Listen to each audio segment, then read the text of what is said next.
es importante hablar sobre los portales artroscópicos de hombro. Son 5 principalmente, y para obtener unos portales precisos, seguros y que se puedan reproducir intraarticularmente, es necesario reconocer por medio de la palpación las referencias óseas, como son el extremo distal de la clavícula, articulación acromio-clavicular, el acromio, espina de la escápula y la coracoides. Iniciamos, en lo personal, inicio realizando el portal posterior, 1 o 2 centímetros distal del ángulo posterolateral del acromio. A continuación me indico realizar el portal anterior paralelo a la coracoide. Como tercer portal hago el anterolateral y, tomando como referencia el portal de Neubauer, trazo una línea vertical y 2 centímetros distal del borde del acromio tomo el tercer portal. Entonces, el portal posterolateral lo dejo de último, de manera que pueda hacer un triángulo equilátero y así poder más adelante reproducir estos portales intraarticulares. A continuación vamos a iniciar una artroscopía de manera virtual. Como podemos ver en la imagen de la izquierda, tenemos un portal de visión a nivel posterior y vamos a entrar a la articulación observando un intervalo de los rotadores en el fondo. Vamos a tener en la parte superior con la letra B la porción larga del bíceps. Vamos a tener el subescapular con la letra E identificada, el ligamento glenohumeral medio y la cefálica humeral.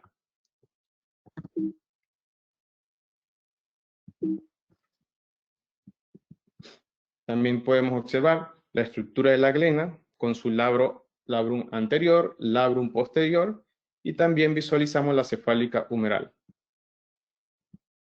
También podemos observar desde ese mismo portal la porción larga del bíceps en su insección proximal con el borde superior del labrum. Observamos también la porción larga del bíceps entrando a nivel de la corredera bicipital, observando acá la cefálica humeral y los estabilizadores de la polea, que más adelante vamos a hablar del mismo.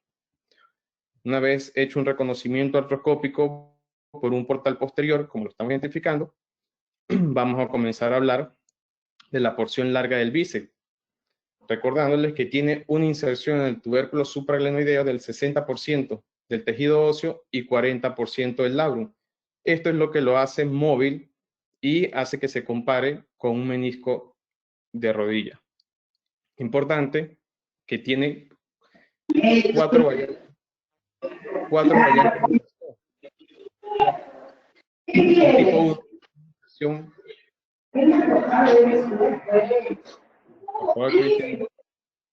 ya, gracias. Tenemos un tipo 1 que tiene un 100% de inserción posterior, un tipo 2 que tiene un 75% posterior, 25% anterior, un tipo 3 que tiene 50% posterior y 50% anterior, y tenemos un tipo 4 que tiene un 25% posterior y 75% anterior. Quiero mostrarles artroscópicamente, tuve la dicha de tener un paciente con una inserción anterior del bíceps, un tipo 4, que es totalmente escaso, como lo podemos ver por una portal de visión posterior. Vemos la porción larga del bíceps, el labrum anterior, cefálico humeral y la glena. Entonces, vea una vez más la importancia de la cirugía, de la artroscopía en el hombro, para que cuando entren a una articulación del hombro, no crean que es que el bíceps está luxado hacia anterior, es completamente su variedad anatómica. Tiene como característica que es más ancho en su base, aproximadamente 8.2 milímetros, al igual que tiene una longitud de 9.2 centímetros, y eso lo condiciona a hacer ciertos gestos quirúrgicos que fueron descritos muchos años atrás, como es la técnica del bisel, que esto tiene una indicación para pacientes obesos, pacientes que no tienen ninguna demanda deportiva, y que para no escapar de la realidad de nuestros hospitales en Latinoamérica, muchos pacientes no cuentan con recursos para adquirir la cantidad de anclas necesarias para hacer una reparación, y se puede optar por esta técnica como una técnica de salvataje, digamos. Como el bíceps es de mayor grosor en su parte proximal, hacemos esta técnica en bisel y este es el resultado. Queda entre el ligamento coracohumeral o ligamento de Gordon-Brody y es algo con lo que podemos ayudar al paciente. Estructuras estabilizadoras extraarticulares, tenemos fundamentalmente el ligamento transverso, que lo podemos observar acá, y tenemos el ligamento falciforme, que lo estamos indicando acá, que no es más que el haz aductor del pectoral mayor, como lo podemos ver en la imagen artroscópica, porción larga del bíceps, haz aductor del pectoral mayor, y tenemos corredera bicipital. Existen también estabilizadores intraarticulares, pero los vamos a hablar más adelante. Intervalo de rotador. El intervalo de rotador se caracteriza por ser una zona segura. Esto lo estamos viendo en una vista con un portal posterior. Vemos los límites del intervalo rotador, que es el borde inferior de la porción larga del bíceps. Tenemos como límite inferior el borde superior del subescapular. Tenemos como límite medial la coracoides y lateral la unión del ligamento glenohumeral superior con el haz medial del ligamento coracohumeral.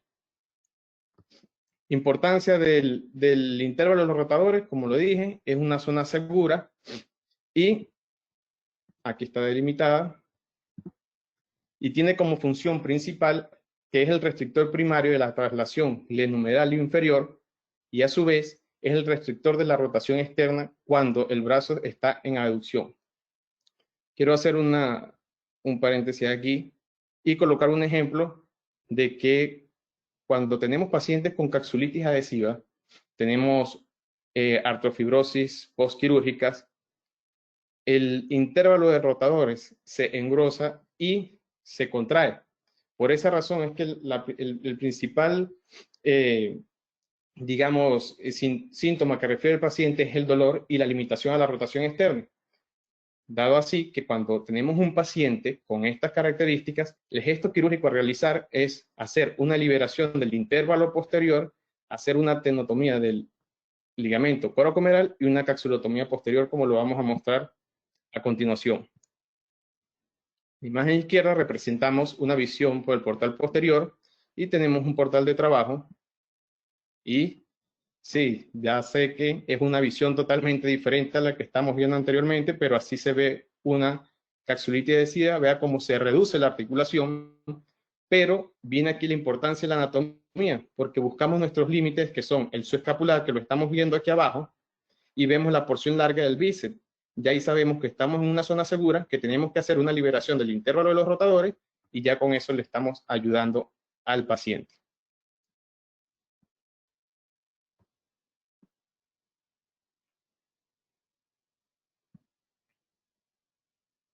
Perdón. Tenemos el ligamento coracohumeral, que tiene su origen en la base y cara lateral de la apófisis coracoide, como lo representa la imagen, y su función es que limita la rotación externa de la extremidad superior. Tiene 4 variaciones en su inserción: intervalo de rotadores en un 42.3%, supraespinoso 42.3%, supraespinoso y subescapular 11.5% y el subescapular solo en un 3.5%. Vamos a tener el espacio subacromial con el acromio y la articulación acromioclavicular formando el techo, el manguito rotador, el piso, pared anterior del ligamento coracoacromial como estabilizador también anterosuperior y la pared posterior con el deltoides, conteniendo la bursa subdeltoidea. Aquí lo vamos a representar ahora artroscópicamente. En la imagen de la izquierda podemos ver un portal de visión posterior y podemos ver un portal de trabajo anterior. Esto es como lo vamos a ver artroscópicamente. En la parte superior vemos el techo del espacio subacromial y en la parte inferior vemos el piso que consta por el mango rotador. Aquí tenemos la articulación acromio-clavicular. Del lado más externo está el acromio y del lado más medial está la clavícula. Aquí vamos a observar el ligamento córaco-acromial, que es importantísimo porque es nuestra referencia para marcar el borde anterior del espacio subacromial. Es de importante orientación artroscópica una vez que entramos al espacio subacromial. ¿Por qué?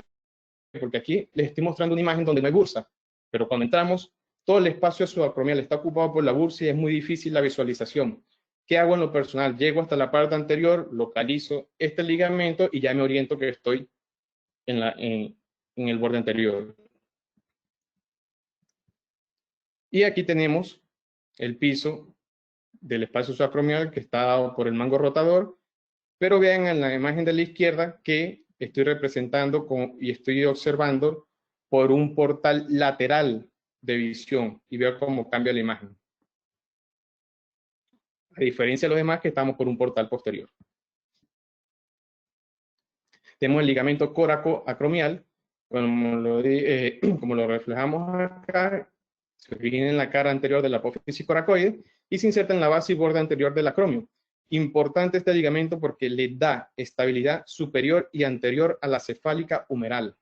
Es por eso que debemos tener sumo cuidado a la hora de trabajar el espacio subacromial para no lesionarlo. Hay tres variedades anatómicas, una banda única, bifurcado y una banda ancha. De conocimiento general. Y esto es una imagen para que tengan una mejor visión de cómo estamos observando esta imagen artroscópica. Y es tal cual lo que reflejo en la imagen izquierda.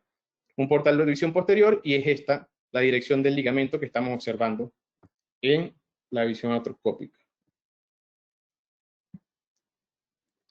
Rodete glenoideo, estructura importante, aumenta la concavidad de las glenoides, resistencia para la inserción del bíceps y los ligamentos glenohumerales, cápsula articular y es un estabilizador estático de la glenohumeral. Importante, y quiero recalcar algo aquí, resaltar, perdón, y es que hay que tener en cuenta que el borde superior del labrum es totalmente móvil, como lo dije al principio, y la parte inferior es móvil. ¿Por qué hago énfasis en esto? Porque antes, cuando habían lesiones del labrum superior, se acostumbraba a fijar con un ancla tanto anterior como posterior, inclusive hay técnicas descritas que se hace una reparación en especie de Y, esto lo que ocasionaba era una rigidez del labrum superior y producía dolor. ¿Por qué? Porque estamos violando los principios anatómicos de esta estructura donde nos dice que es móvil.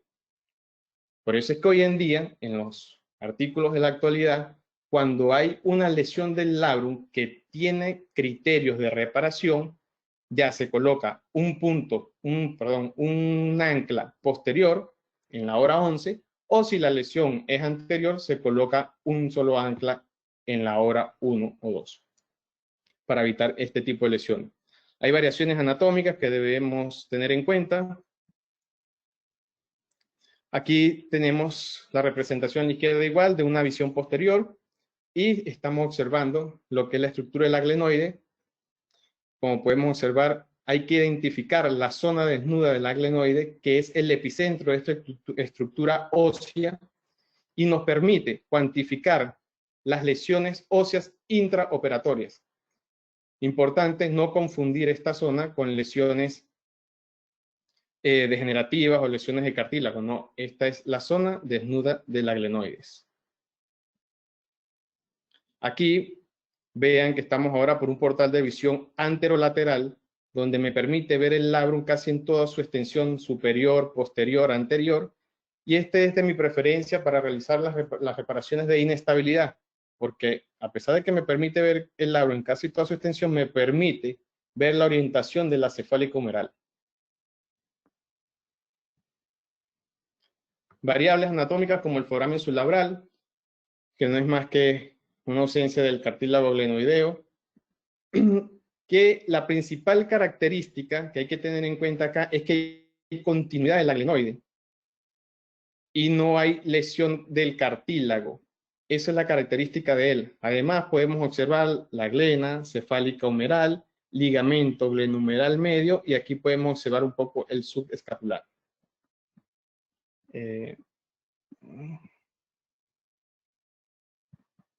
Bien, complejo de Buford no es más que un ligamento glenumeral medio engrosado que se inserta en la base de la porción larga del bíceps, y hay una ausencia completa del labrum antero superior, como lo vemos acá a continuación, y es solamente se puede observar en 1.5% de los hombros.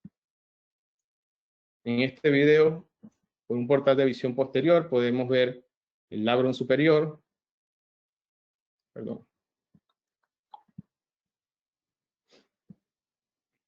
labrum superior,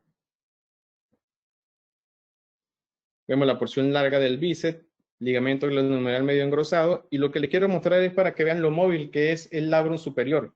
Eso no me quiere decir o indicar que amerita de una reparación. Esa es su anatomía.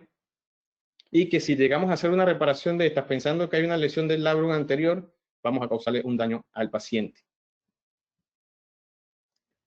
Vamos a hablar del ligamento glenumeral superior.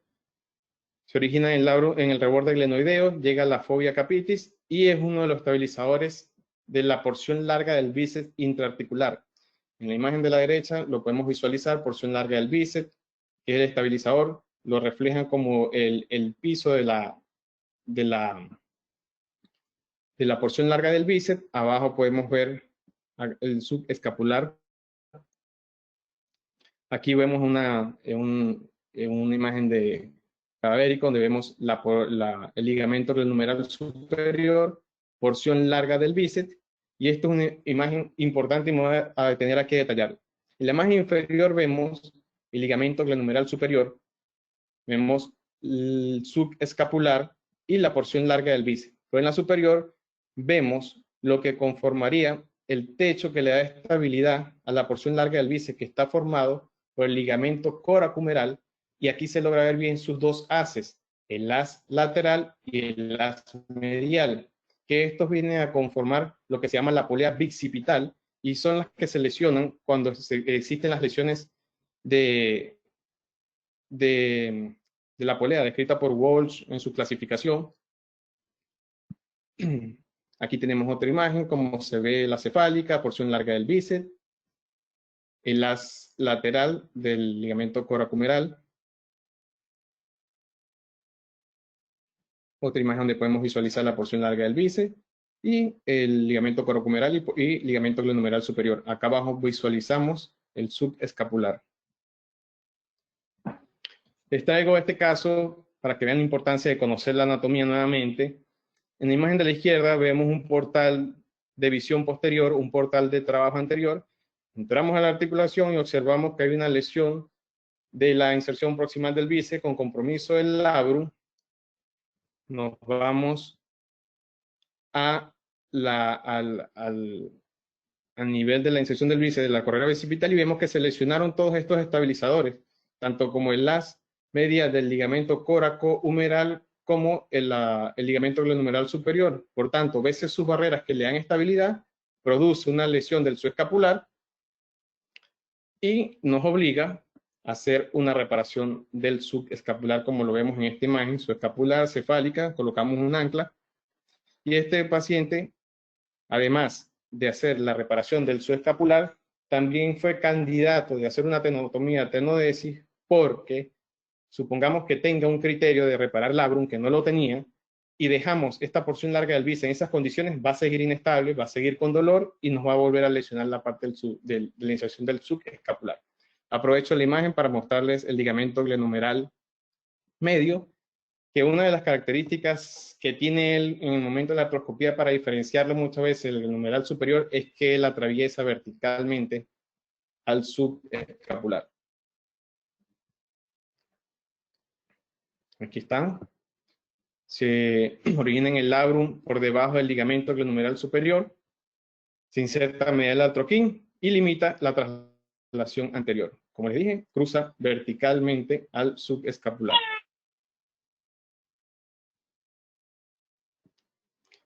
Bien, ahora vamos al complejo glenumeral inferior, que está compuesto por un haz anterior, un haz posterior y un receso axilar, también llamado saco axilar. Me quiero detener aquí un momento porque él tiene un nombre que hay que respetarlo mucho, que es complejo glenumeral inferior. Durante mi formación me insistían en que cada vez que había una inestabilidad del hombro, había que compensar ese balance entre el haz anterior y el haz posterior para recuperar la estabilidad total del hombro. Fueron pasando los años y nos veía que se iban, digamos, íbamos olvidando esta parte de la anatomía, íbamos enseñando técnicas y, como le digo, olvidamos esto, pero un día estaba en una reunión y hago la pregunta que si tomaban en cuenta la estabilidad. Me dijeron que sí, que no. ¿Por qué? Porque cuando hay una lesión de bancar anterior o lesión del labrum anterior, no solo es colocar un ancla, crear un efecto bumper y ya esa es la estabilidad del hombro. No, hay que compensar el balance de estos ligamentos. Ahorita que tuve la oportunidad de ir al Congreso Mundial de Hombro en Argentina, me encuentro con la sorpresa que los americanos están recomendando hoy en día que cuando hay una lesión del labrum anterior y no se logra ver una centralización de la cefálica, que se traduce en que no hay un balance, están invitando a colocar un ancla posterior, así no haya una lesión del labrum, para compensar este desbalance. Y aquí la importancia de este ligamento, y por eso me detuve un poco, y les quiero demostrar ahorita cuál es el gesto que hay que hacer para ganar ese balance. En esta imagen artroscópica vemos el haz anterior en una visión posterior.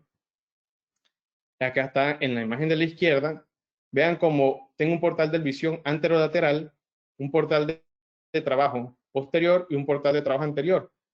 Me permite visualizar el labrum cefálico-humeral y vean el gesto que se realiza desde inferior hasta superior, tomando cápsula y labrum para lograr compensar esta inestabilidad y vea como de manera indirecta la cefálica, aún no estando fijado con la sutura, ya se ve la centralización de la misma. Ese es el resultado. Superficie articular de la cefálica humeral. Importante diferenciar la zona desnuda de la cefálica humeral, que se caracteriza por tener los agujeros nutricios, y la lesión de Hill-Sachs. Recordemos que la lesión de Hill-Sachs es una fractura por depresión a nivel posterior superior de la cefálica humeral que se produce cuando hay una luxación de variedad anterior. Ambas imágenes son vistas por un portal posterior. Aquí lo vamos a representar, visión posterior, y vean que el portal de trabajo es el posterolateral a la derecha. Vemos la lesión de Hill-Sachs, colocación de un ancla y completamos con el procedimiento, la técnica quirúrgica de remplissage, que no es más que colocar el infraespinoso y hacer un efecto de relleno para evitar esto. Supraespinoso. Con respecto al supraespinoso, en el año 2009, Mochizuki nos hizo saber que la inserción del supraespinoso era más pequeña que la inserción del infraespinoso, demostrándonos que de anterior hacia posterior mide 12.6 milímetros y de lateral hacia medial 6.9. Aquí vemos una imagen propia de su artículo, donde compara las inserciones del supra y habla y hace referencia a que en algunos cadáveres de su estudio el supraespinoso hacía una extensión hacia el troquíter, formando también parte del piso de la porción larga del bíceps. La imagen de la derecha es una imagen artroscópica donde podemos ver el supraespinoso y el infraespinoso. ¿Y cuál es la referencia anatómica? Que esto es un tip que les quiero dar para guiarnos en este momento, y es la espina de la escápula. La espina de la escápula es nuestro mejor guía al espacio subacromial para hacer esta diferenciación entre el supra y el infra.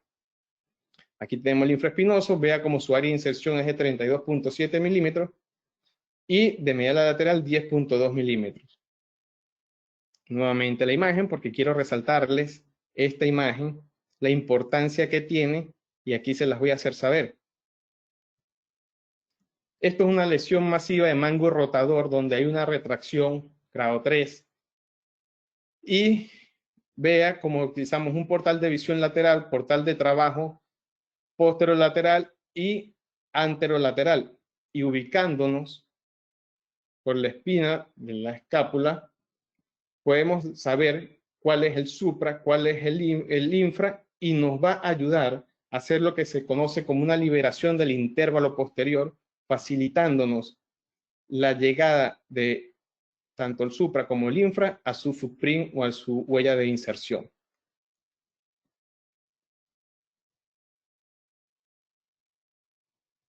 A la vez, Mochizuki nos enseña que la dirección de estos tendones no es totalmente, digamos, vertical, sino que tiene una inclinación hacia anterior. ¿Y eso qué nos indica? Y yo en particular lo hago, que es cuando voy a hacer una reparación, paso las suturas desde posterior hacia anterior para darle el sentido de esas fibras y recuperando en la mayor de lo posible la anatomía.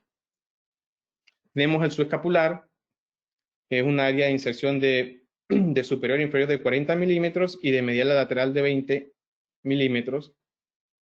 Como vemos en la imagen de la izquierda, esta es una visión posterior, que ya la hemos venido observando durante la presentación, pero vemos esta imagen a la derecha que también podemos ver en toda su extensión el subescapular usando este portal, el portal anterolateral.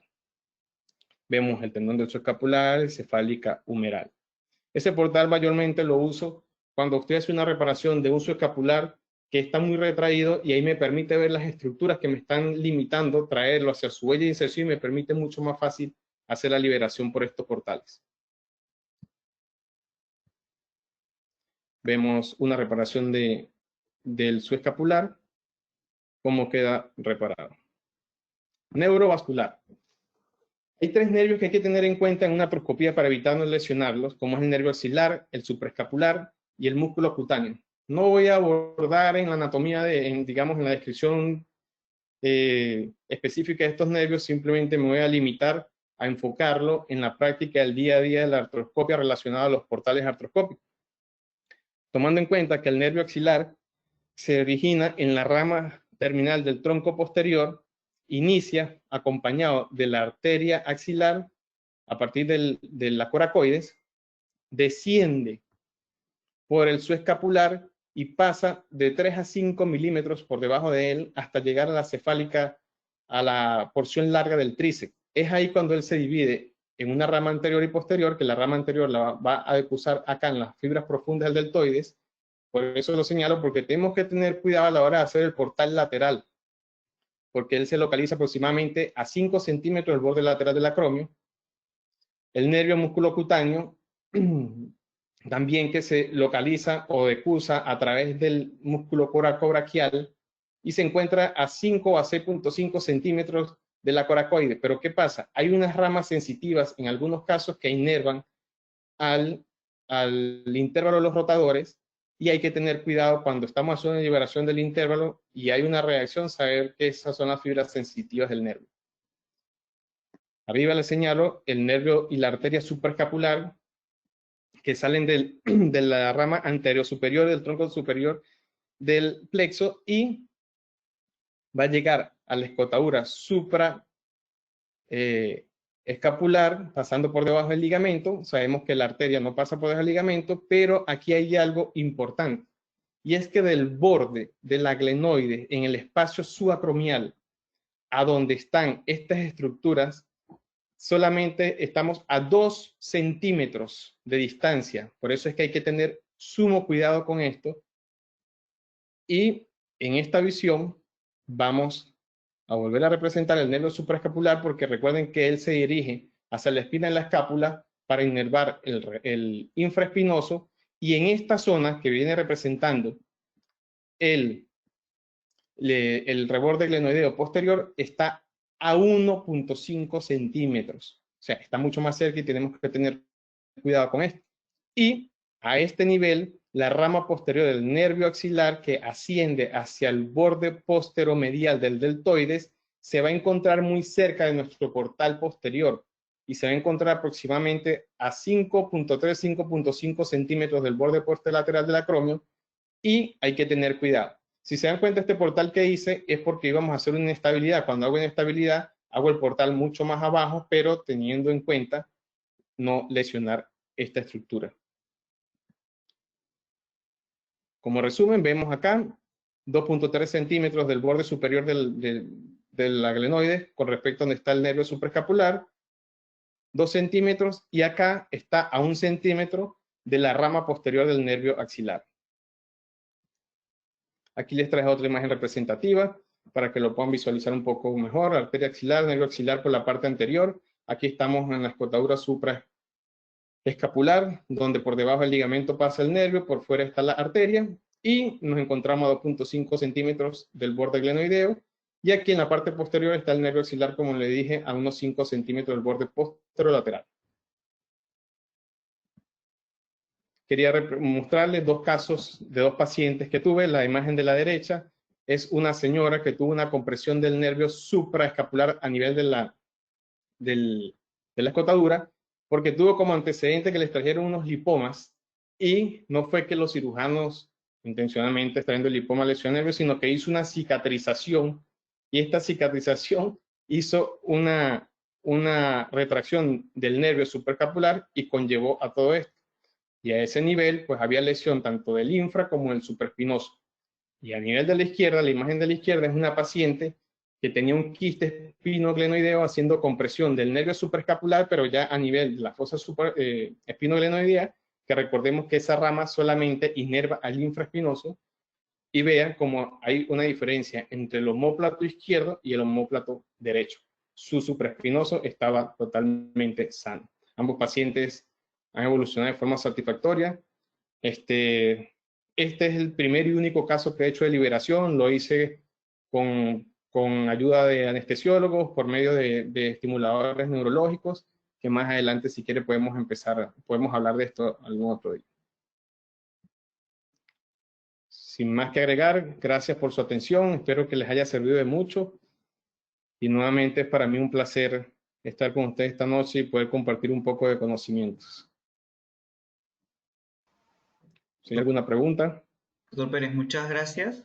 Voy a ahorita compartir la pantalla por acá. En realidad bien completa la revisión, sobre todo bastante ilustrativa. Yo creo que ha sido una charla que nos ha hecho recordar muchas cosas, sobre todo de los abordajes, sobre todo de la parte anatómica y cómo se visualiza por dentro, cómo es importante ver en cierta manera que la parte teórica no se ve tanto cuando uno, o sea, similar cuando uno entra directamente a ver la enfermedad, ¿no? Acá tenemos una pregunta del doctor Zambrano. Muchas gracias, doctor, por su participación. El doctor Zambrano es de Colombia. Pregunta si existe alguna indicación específica en portales para abordar hombros de deportistas, sobre todo en pacientes, bueno, y en pacientes obesos. Si es que tienes alguna Bien, predilección, si es que de repente recomiendas. bien, eh, buena pregunta. Ujú. Quiero recordar que los portales que presenté son los portales básicos o fundamentales, que conocemos que son 5, pero se puede hacer la cantidad de portales necesarios para realizar una reparación, siempre y cuando cumpla con el principio de mantener una distancia mínima de 1 centímetro entre uno y otro. Portales adicionales que se hacen deportistas para que sea mínimo invasivo, sí. Hay, por lo menos cuando se realicen estabilidades, que se hacen de manera percutánea con un kit especial que se tiene, por lo menos cuando son lesiones de labros inferiores, tanto anterior como posterior. No abordamos estos portales para colocar anclas, sino que nos vamos más inferior, pero como le digo, son totalmente percutáneos con un kit que vienen para proteger todo lo que es partes blandas y estructuras, digamos, sensibles. Ujú. Excelente. Antes de continuar las preguntas, quería agradecer por la participación al doctor Vega, el doctor Quenta, el doctor Barriales, el doctor Puchín, grandes maestros de acá de Perú. El doctor Zambrano pregunta también si la resonancia te permite usar un portal único o si es que en todo caso tú exploras todos los portales para un tema de ego casuales. En realidad acostumbro a usar todos los portales para hacer una buena artroscopía diagnóstica y hacer, digamos, no salir con dudas de la cirugía. Ujú. Donde no uso todos los portales es en inestabilidad. En estabilidad simplemente me limito a usar un portal anterolateral, que es el de visión, un portal de trabajo anterior y uno posterior. No uso ni el lateral ni uso el posterolateral. Ok, excelente, doctor. Yo tenía una pregunta personal, era, en el caso de una lesión de Bankart, ¿cuál es el portal que de repente sería más recomendable, ¿no? En el caso de ser una reparación artroscópica. Bueno, hay que ver, ahí esa pregunta varía. Varía porque Ujú, si esta está asociada a alguna complicación, digamos un bancar óseo, recuerde que manejamos hoy en la actualidad, se manejan muchos conceptos con respecto a la técnica quirúrgica dependiendo de la lesión del bancar. Pero voy a abordar un poco en esto, por lo menos cuando son lesiones del labrum que se acompañan mayor o menor del 25%, inclusive en la actualidad se habla de una zona gris que se está hablando ya de un 13% de efecto glenoideo, ya no se hace artroscopía, sino se hace una cirugía abierta de la target. Si hay una lesión de Bankart asociada a un Hill-Sachs, la conducta es otra, pero voy a entender que la pregunta viene nada más por un Bankart simple, una lesión anterior del hombro. ujú. Mi portal de trabajo viene siendo, el de visión es el anterolateral, el de trabajo viene siendo el portal anterior y me ayudo con un portal posterior. Excelente. Inclusive existe el portal de Neviser, pero yo no suelo usarlo. Mis profesores sí lo usaban cuando había lesiones del labrum superior. Se sentían más cómodos para hacer reparaciones por ahí, pero la verdad yo no Ujú. lo uso. Ok, aquí el doctor Sarango nos pregunta cuando debamos realizar una tenodesis del bíceps, ¿tienes alguna preferencia o una indicación sobre hacerlo supra o infrapectoral? Bien. Si hay indicaciones, digamos que hay especificaciones.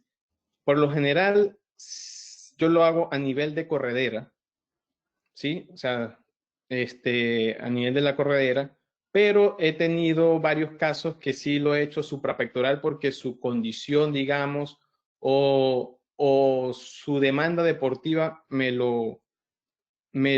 digamos que me lo indican que debo hacer. Ejemplo de esto en pacientes muy delgados, que prácticamente vamos a la artroscopía y no ni siquiera hay que pintar la referencia anatómica porque se ve todo. Ujú, No hago tenotomía a nivel de la corredera y eso es un paciente candidato para hacerlo suprapectoral.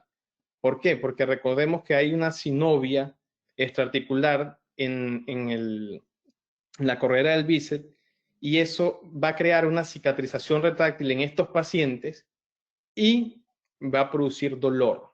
Eso es la experiencia, la poca experiencia que tengo en los casos que he hecho y que logré ver con mis profesores cuando hacían sus cirugías. ujú. Y esa es una de las indicaciones suprapectoral.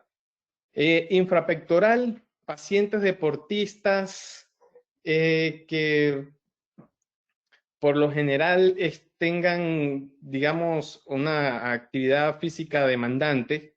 Tampoco me gusta hacerlo en la corredera, eso sí también lo hago suprapectoral. Infrapectoral no he hecho. Ok, excelente, doctor. Aquí el doctor Iturria nos pregunta, en lesiones de subescapular, haciendo la técnica quirúrgica outside the box, ¿qué portales Ujú. usted emplea? Bien, importante. Igual uso portal de visión posterior. Para colocar el ancla, uso el portal anterior, recupero suturas por el portal anterolateral, ¿sí? Y hago la reparación por el portal anterior. Penetro el tendón, recupero las suturas que están en el portal anterolateral y anudo por el portal anterior. Ujú. Esos son mis portales de trabajo para hacer reparación del subescapular. Excelente. Excelente, doctor. Yo creo que hemos aclarado la mayoría de dudas que han tenido nuestros participantes. Eh, Nuevamente le agradezco. A ver, acá tenemos una última pregunta acerca de la Sociedad de Reumatología.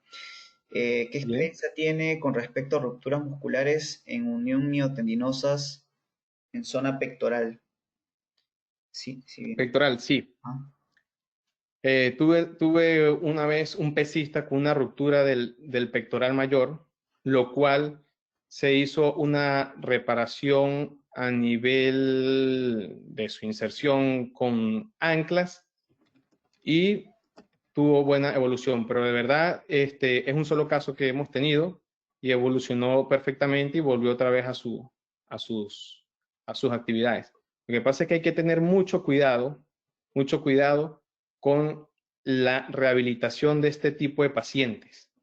Esto es un paciente que hay que hablarle muy claro, decirle que va a estar fuera de competencia 6 meses mínimo, donde va a tener que empezar a hacer una rehabilitación con movimientos pasivos, luego recuperar rangos de movilidad, luego volver a hacer gestos deportivos hasta que pueda completar el fortalecimiento muscular y poder reintegrarse. Importante con este tipo de lesiones es explorar bien la porción larga del bíceps, justamente ahí donde está el las aductor del pectoral mayor, porque también pueden sufrir lesiones. Entonces muchas veces se repara el pectoral mayor, no se le presta atención al bíceps y queda un paciente todavía presentando, refiriendo dolor. Y hay que tener cuidado con esto. excelente. Excelente, doctor. Bueno, como ya le estaba comentando, creo que ya hemos contestado a la mayoría de dudas. Doctor, nuevamente agradecerle por la ponencia, muy completa también las respuestas. Yo creo que los participantes han quedado contentos.